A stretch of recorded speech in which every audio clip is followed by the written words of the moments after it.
Police को क्या दिक्कत आती है इस पूरे मामले में, पुलिस के नजरिए से मैं देखने की कोशिश करूंगा, क्योंकि ये माफिया, ये सॉल्वर गैंग एक को पकड़ते हैं तो दूसरी शुरू हो जाती है। ये समस्या की जड़ कहां है, अगर पुलिस के पॉइंट ऑफ व्यू से देखें इस समस्या को? देखिए, ये जो ऑर्डिनेंस लाया जा रहा है या असेंबली में पेश किया जाएगा, मैं समझता हूं थोड़ा डिफरेंट लाइन पर डिस्कशन चला गया।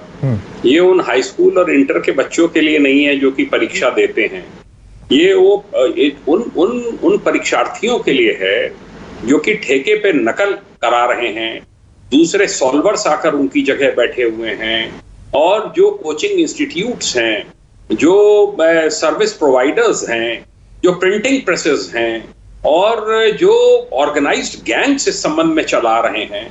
बिहार में तो एक सज्जन जो है, जो कि मोस्ट नोटोरियस थे कंट्री में, वो तो चुनाव भी लड़ गए थे, उसके बाद इतना पैसा उन्होंने कमाया।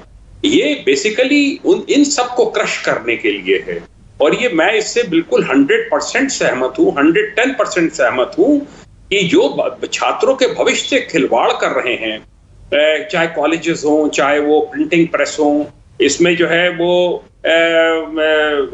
कोचिंग इंस्टीट्यूट्स का बहुत बड़ा रोल पाया गया है। अभी राजस्थान में जो पेपर लीक हुए हैं, इन सब के खिलाफ कठोर दंड का प्राविधान होना चाहिए, जिससे कि रूह कांप जाए एक बार कि अगर हमने इस प्रकार की हरकत करी तो हमारा क्या हश्र होगा।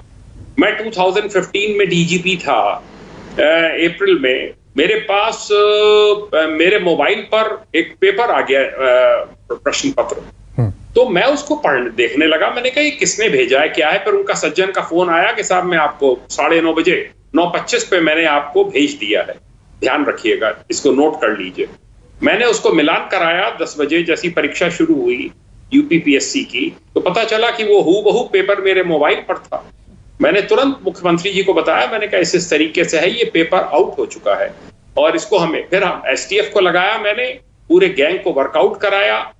जैसा अभी शलम जी कह रहे थे, इनके खिलाफ कार्रवाइयां पिछले बहुत समय से एनएसए में सब में हो रही है। इसका मेन एम्फेसिस ये परीक्षाओं को जो प्रश्न पत्र आउट कराते हैं, जो सॉल्वर्स के गैंग आके बैठते हैं, और जो ओरिजिनल परीक्षार्थी है वो नहीं रहता है, सॉल्वर्स के गैंग उनकी जगह परीक्षा देते हैं। बेसिकली ये उसके खिलाफ कानून लाया जा रहा है, और जो प्रतियोगी परीक्षाओं में बेहिसाब नकल करके पास हो रहे हैं, उनके ऊपर एक शिकंजा कसने के लिए है, और इसका माहौल बन चुका है।